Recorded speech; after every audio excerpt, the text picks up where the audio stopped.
भारतीय नौसेना अपनी सतह युद्ध क्षमता में एक बड़ा परिवर्तन लाने की तैयारी कर रही है। नेक्स्ट जनरेशन डिस्ट्रॉयर यानी प्रोजेक्ट 18, जिसे P-18 क्लास भी कहा जाता है, आने वाले समय में नौसेना का सबसे महत्वाकांक्षी विध्वंसक कार्यक्रम बनने जा रहा है। नेवल कमांडर्स कॉन्फ्रेंस के दौरान उप नौसेना प्रमुख वाइस एडमिरल संजय जे वत्सायन ने बताया कि नौसेना ने इस नए प्लेटफॉर्म का डिजाइन काफी हद तक फाइनल कर लिया है और उम्मीद है कि वित्तीय वर्ष 2025-26 में ही सरकार से एक्सेप्टेंस ऑफ नेसेसिटी की मंजूरी मिल जाएगी। उनके अनुसार अगले 2 वर्षों में कॉन्ट्रैक्ट भी अवार्ड कर दिए जाएंगे। P-18 क्लास का पूरा भार लगभग 11,000 टन होगा, जो भारतीय नौसेना की अब तक की सबसे बड़ी सतही युद्धक पोत श्रेणी बनेगी।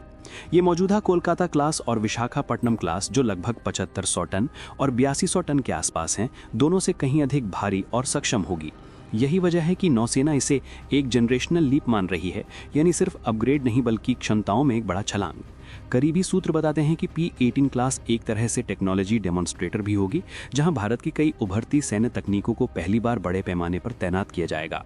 इनमें next generation digital multi function AESA radar शामिल होगा, जो गैलियम नाइट्राइड मॉड्यूल आधारित होगा और पहले से अधिक शक्तिशाली और ऊर्जा कुशल होगा। इसके अलावा जहाज पर एक इंटीग्रेटेड मास्ट लगाया जाएगा, जिसमें सिग्नल इंटेलिजेंस, कम्युनिकेशन इंटेलिजेंस और आधुनिक इलेक्ट्रॉनिक वॉरफेयर सिस्टम एक ही संरचना में इंटीग्रेट रहेंगे। इस क्लास की सबसे खास बात है high energy directed energy weapon, जिसकी क्षमता 50 से 100 किलोवाट तक हो सकती है। इसका इस्तेमाल एंटी ड्रोन और एंटी मिसाइल भूमिकाओं में होगा और ये भारतीय नौसेना के लिए एक बिल्कुल नया अध्याय शुरू करेगा। इसके अलावा भावी सुपरसोनिक या हाइपरसोनिक ब्रह्मोस 2 मिसाइल यानी ब्रह्मोस 2 को फिट करने की व्यवस्था भी रखी जाएगी, ताकि भविष्य की स्ट्राइक क्षमताएं और मजबूत हो सकें। प्रोजेक्ट 18 में हाइब्रिड इंटीग्रेटेड इलेक्ट्रिक प्रोपल्शन का एक उन्नत संस्करण देखने को मिलेगा, जो न सिर्फ जहाज की ऊर्जा जरूरतों को बेहतर तरीके से प्रबंधित करेगा, बल्कि इसे ज्यादा शांत और कम सिग्नेचर वाला बनाएगा। स्टेल्थ में सुधार के लिए जहाज की रडार, इंफ्रारेड, ध्वनि और मैग्नेटिक सिग्नेचर्स को काफी हद तक कम किया जाएगा, यानी दुश्मन के लिए P-18 को ट्रैक करना बेहद मुश्किल होगा। सूत्रों के अनुसार जहाज पर वर्टिकल लॉन्च सिस्टम कोशों की संख्या भी काफी बढ़ाई जाएगी, संभवतः 96 से 128 तक। इनमें लंबी दूरी की बड़ाक 8RER, BrahMos missile, vertical launch short range surface to air missile और भविष्य की हाइपरसोनिक मिसाइलें तैनात की जा सकेंगी। नौसेना भविष्य में rail gun hyper velocity projectile जैसी प्रयोगात्मक प्रणालियों के लिए भी स्पेस छोड़ सकती है। P-18 क्लास को नेटवर्क सेंट्रिक वॉरफेयर के लिहाज से भी अत्याधुनिक बनाया जा रहा है, ताकि ये मानव रहित हवाई, सतही और पानी के नीचे चलने वाले अनमैन्ड व्हीकल्स के साथ पूरी तरह लिंक होकर काम कर सके। ऑटोमेशन इतना उन्नत होगा कि मौजूदा विशाखापट्टनम क्लास के मुकाबले 25 से 30% कम क्रू की जरूरत पड़ेगी, लेकिन सर्वाइवेबिलिटी और डैमेज कंट्रोल पहले से बेहतर होंगे।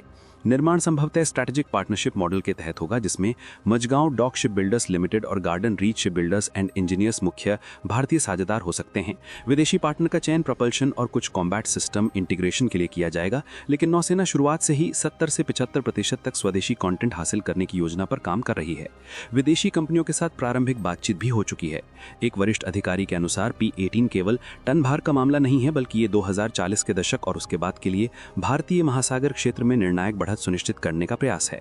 आने वाले वर्षों में जब चीन और अन्य क्षेत्रीय शक्तियां अपनी नौसैनिक क्षमताओं को बढ़ाएंगी, तब P-18 क्लास भारतीय नौसेना को एक नई ऊंचाई देगी और इसे क्षेत्रीय महासमुद्री सुरक्षा का प्रमुख स्तंभ बनाएगी।